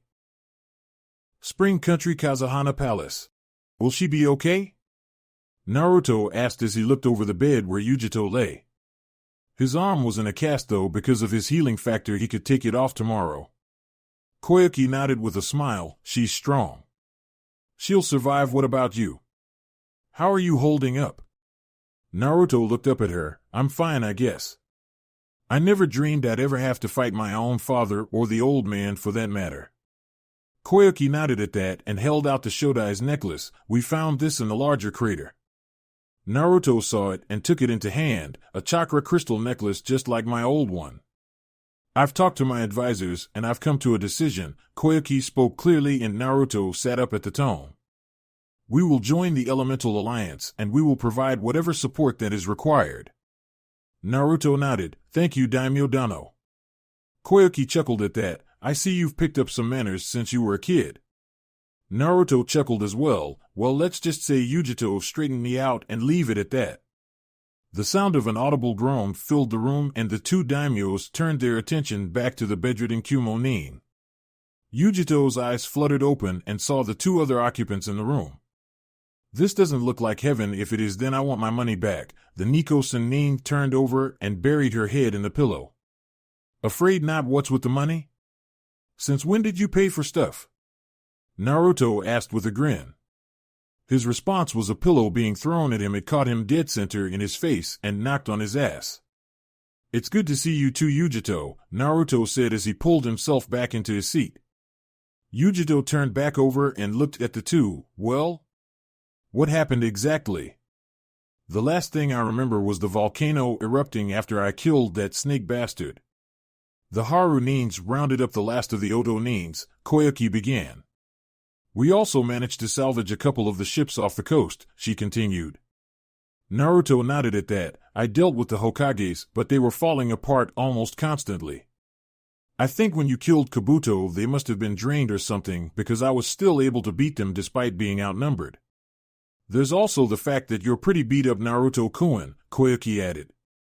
She gestured to his injuries. If it were anyone else they'd be in the morgue right now instead of having a cast. Yujito looked at how badly her husband was hurt. Are you all right, idiot? Naruto grinned slightly. I'll be fine. It's nothing a good night's sleep won't cure. Unfortunately, that's all the time we got. Yujito sat up at that. What is it? We need to get back to Wave Country and check in with the rest of the Alliance, stated the Kitsune Sennin clearly. Why? Yujito asked curious. Because I just received word a few hours ago the Reikage is stepping down. I think he found out that you killed Kabuto or Kabutamaru, whatever he was calling himself. Rikiya Dano is handing over his position to you, Reikage Dano, he said with a wide grin, surprising the two women. I'm the what? The trip back to Wave Country was short thanks to Naruto's Hirashin no Jutsu. He'd used it to carry both himself and Yujito back to Nami Town after they were both sufficiently healed. Once there they had spent the next week or so getting everything ready, messages and all that stuff. During this time Naruto had called in a favor from Fukasaku and Shima. He asked the two elder toads if they would train Inari in Gama Senjutsu. At first they said no because they thought the boy was too young, but considering the situation the world was falling into they decided to do it anyways. So Inari had left to be trained to enter the Toad Sage mode. Naruto knew he'd be able to do it and he would be a force to be reckoned with afterwards. After all, his father, Minato, had been one of the strongest opponents he'd ever fought despite being in a weakened state thanks to his temporary body. When Inari came back, Naruto knew he'd have to take the kid seriously, to do otherwise would be suicide.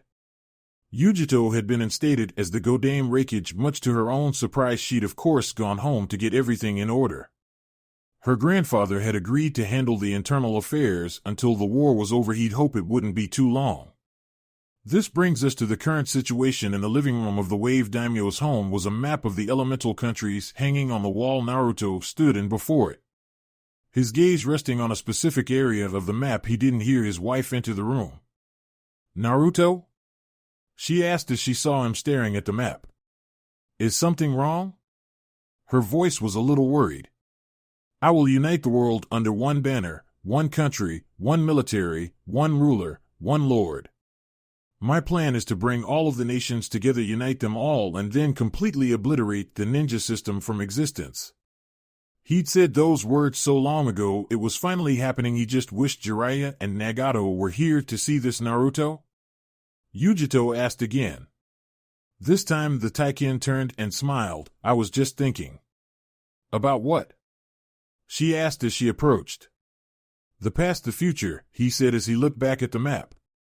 More and more of the smaller countries are joining the alliance with each passing day.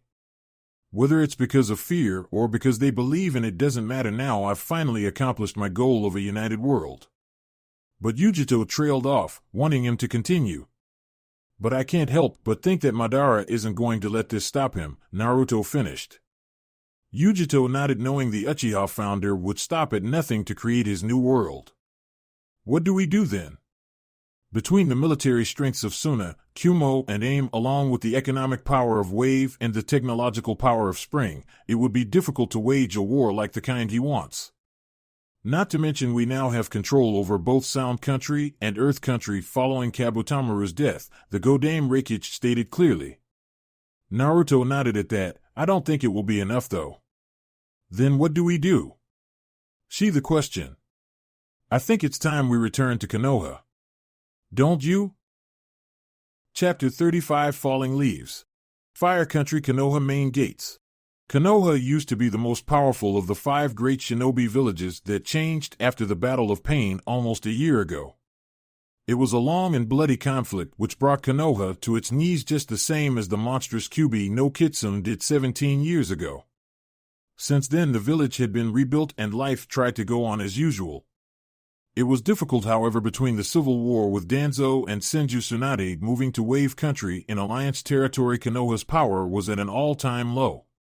All of this drove home one very significant piece of information: the village hidden in the leaves was dying. That's why when they received a letter requesting an Alliance ambassador be allowed to talk to the Hokage, they couldn't afford to turn it down.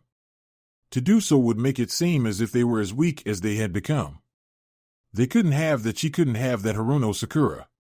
The Rokudaime Hokage knew that if Konoha was going to survive, then they needed allies. So she agreed to let the Alliance send their representative. Of course, she knew who they would send. Currently, the Konoha 10, Sasuke wasn't included. Team Ebisu and the clan heads were standing at the main gates awaiting the arrival of the representatives. Do you think he's really gonna be here? Kiba asked. No one in particular. He'll be here, Sakura said knowingly. He's late, 3 hours late at that, Tenten sighed. Most unyouthful, Lee said, shaking his head. He now wore a Jonin vest. Don't worry, bro will be here, Konohamaru spoke up. I see them, Hinata said with her Byakugan activated. The group turned towards where the Hyuga heiress was looking and spotted 3 figures walking towards the gates. Upon closer inspection they realized the 2 taller ones were Naruto and Yujito, whom were wearing their Kage respective hats. The third member of the little group was a young 13-year-old boy whom Sakura instantly recognized as Inari from Wave Country. Once they reached the gates, Naruto spoke up. Permission to enter your village, Hokage Dano? Sakura nodded, understanding the correct protocols for this type of meeting, of course Taiken Dano. The group entered a moment later and stood before the group, a small smile having slipped onto Naruto's lips as he saw the village looked like it had returned to normal. This was the first time anyone from Konoha had gotten a good look at him since the Battle of Pain. His hair had grown out since then. And were it not for the color scheme of his cloths and the whisker marks on his face, he would have been mistaken for his father. Yujito cast an annoyed look at the blonde beside her and nudged him. She had also changed slightly, not the cloths or the hair, but the look in her eyes were filled with steel. As if she had faced a demon and killed it. The reports about her defeating the Odokage must be true then, huh? Oh right, introductions. Naruto caught on to what she was trying to tell him. I am the Shodai Taiken, Namake's Naruto. He turned to Yujito. This is the Godame Reikage and second in command of the Alliance. Ni Yujito, the Nico Sannin, bowed her head in greeting. Naruto turned towards the boy at his side and finished. And this is Nami Inari, my apprentice, and the new Gamasan Ning. The Konoha group were surprised by the introductions, but didn't show it. Perhaps we should have this conversation in a more private and conformable area? Sakura phrased it as a question, but that was only to be polite. Lead the way, Hokage Dano, Naruto nodded. The clan heads left soon after along with everyone from the Konoha 10 besides Sakura. Team Ebisu also left as the remaining group entered the new Hokage Tower and came to a room where a large table was located. They sat down on the chairs around the table and put up a soundproof barrier around the room. Naruto turned to Inari and said, "Why don't you take a look around?" Inari nodded and smiled. "All right, Inai-san. I'll meet up with you later." He left a moment later. "It's good to see you again, Sakura," Naruto said with a smile. "You too, Naruto," the Hokage smiled back. "It's been too long, or is that just the stress talking?" Naruto just grinned at that. "Yeah, well, you should see my job. I mean, do you know how much paperwork I have to go through a day?" Sakura shook her head. "To be honest, I have no idea how sure she'll manage it." "She drank a lot," the blonde said as though it was the most natural thing in the world. "Not all the time, at least not while working," Sakura said with a frown. Yujito smiled at seeing the mood lighten. "Well, how about we get down to business then?" Yes, of course," Sakura coughed and immediately got serious. "Before you say anything, I realize that the situation has changed. Konoha is no longer the strongest in the elemental countries, and you know it, so there is no point in denying it. Pain's attack reduced Konoha's strength down to half. Not even Orochimaru managed to do that." "Well, at least you grasp the situation you're in," Yujito commented. Sakura frowned at her. "I am well aware of how badly the situation has become. Uchiha Madara declared war on the entire continent, a man who shouldn't even be alive. He won't be for long if we have anything to say about it," Yujito told her. "Madara aside, there's also another problem," Sakura continued. "What you mean besides the fact that he has 6 of the Biju and Kiri at his disposal?" Yujito asked. Sakura nodded. "There's also Sasuke." The room fell silent at that. "What happened?" It was a simple question, but the way Naruto said it sent chills down everyone's spines. Sakura sighed to calm herself. "I found out some disturbing information while going through Danzo's old files, specifically the files on the Uchiha massacre." Naruto narrowed his eyes at that. "What do you mean?" "Itachi gave me the power to nullify Genjutsu over a year ago. He told me that it was a failsafe in case Sasuke ever tried to do something bad to Konoha. It wasn't until I had to fight Sasuke that I was able to figure out what he meant. Itachi cared more about Konoha than anything else except his brother," Sakura explained. "Where are you going with this, Sakura?" Naruto asked, getting impatient. "Uchiha Itachi didn't lose his mind and slaughtered the Uchiha clan. He was ordered to wipe out the clan by the elders of Konoha," Sakura finished. The room again fell silent, the only sound being the breathing of the room's occupants. "What?" Were it not for the soundproof barrier around the office, Naruto's voice would have been heard all over the village. "Are you telling me that Danzo and your elders are the reason the Uchiha were wiped out? And not just that, but by proxy they are also involved in Sasuke betraying Konoha to Orochimaru?" Sakura nodded. "That is correct, and I can't bring them up on charges if I can't release the evidence to the public." "Why can't you release the evidence?" Yujito asked, intrigued. Sakura sighed. "If I did that, then what do you think Sasuke would do?" "He would try to destroy Konoha," Naruto answered finally. Sakura nodded again. "As Hokage, I cannot let that happen." "Who else knows?" Yujito asked. "No one outside of this room," Sakura told them. "So it's just us 3. Can't you find a diplomatic solution to all this?" Yujito asked. Sakura just shook her head. "The Sandaime Hokage tried to negotiate with the Uchiha clan, but he failed. I can see why this would be a problem. Originally we came here to ask if Konoha wanted to join the alliance. We had thought since the Civil War was over that you had sorted out your internal problems by now, but that's clearly not the case," Naruto said as he rubbed his eyes. "What would you have me do? Go public about the massacre? If I did that, then the people would lose the respect they have in Konoha's governing body," Sakura said simply. That would destabilize the region. At best, it would destroy Konoha from within. At worst, it would destroy this entire country and everything around it, Yujito said, shaking her head. You're right, I can't risk the entire continent for one village. I'm sorry, Sakura, but that's just the way things are, Naruto told her as he stood. You're leaving? Sakura asked as she saw Yujito stand also. Naruto turned his head towards her. If you can't help yourselves, then you're not worth helping. Inari knows that better than anyone. They left a moment later a bit cold at the end, weren't you? Yujito asked as they walked through the street, paying no mind to the stares they were receiving. I was stating a fact, nothing more, the Kitsune Sennin told her. That may be true, but the situation here is delicate. At best, things need to be taken slowly, Yujito responded after a moment. Naruto nodded. I know it doesn't matter right now, though. How so? Yujito asked, intrigued. Naruto, a voice said from behind them, causing the two to stop. Sasuke, the Kitsune Sennin responded, not turning around. Dobe, the Uchiha smirked as Yujito looked between the two. Team, this time Naruto did turn. Demon, Sasuke sneered. Abomination, Naruto's eyes flashed red open seeing his former friend. Sasuke smirked at that, you and me. Training ground 7 right now. Are you really going to risk an international incident over a grudge, Sasuke? Naruto asked him unfazed. Yes, the Uchiha replied. So be it, Naruto said with closed eyes. Naruto? Yujito asked her husband. There's no way to talk him out of it, Yujito, his mind is already made up.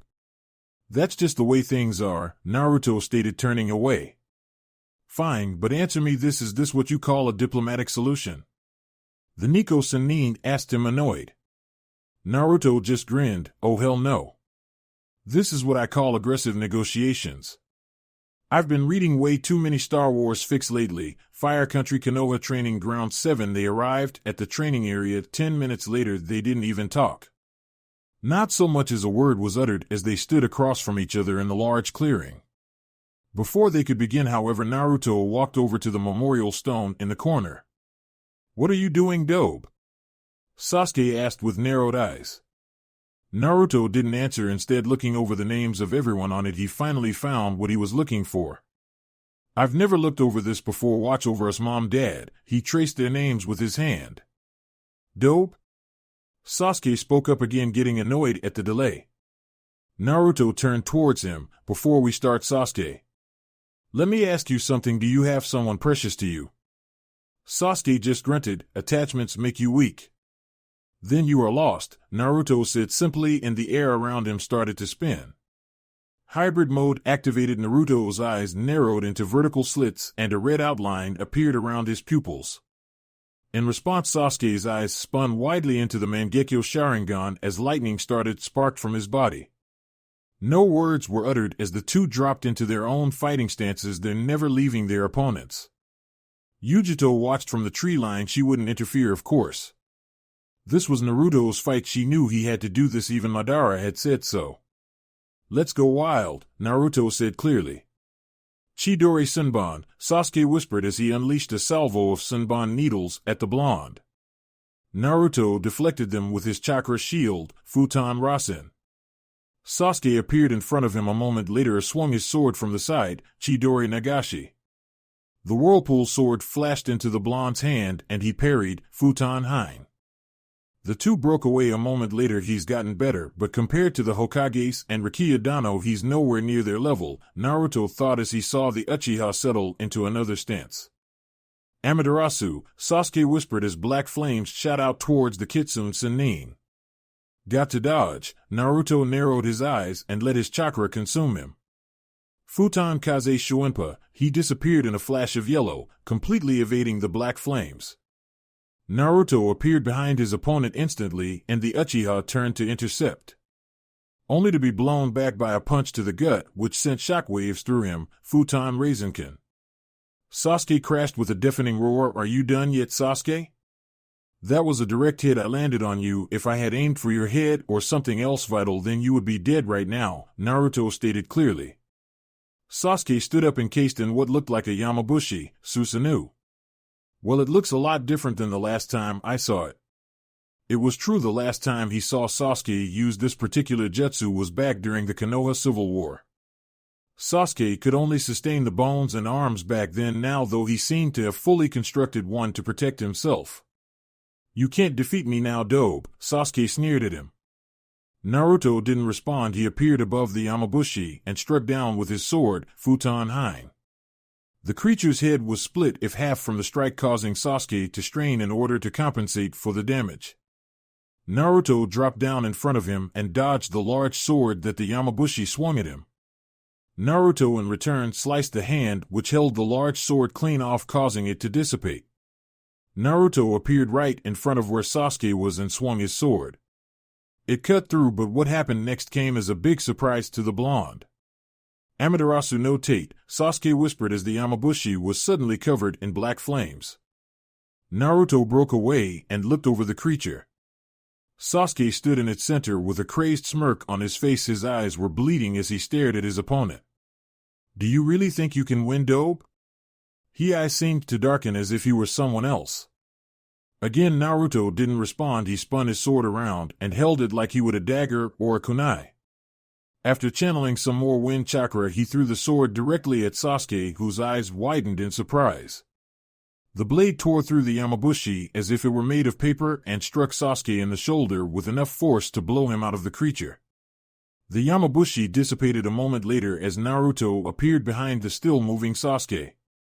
He grabbed the hilt of his sword and pushed Sasuke against one of the 3 wooden pillars in the clearing. Sasuke coughed up blood as Naruto pulled the sword out and spun, landing a kick to the Uchiha's chest with enough force to destroy the pillar behind it.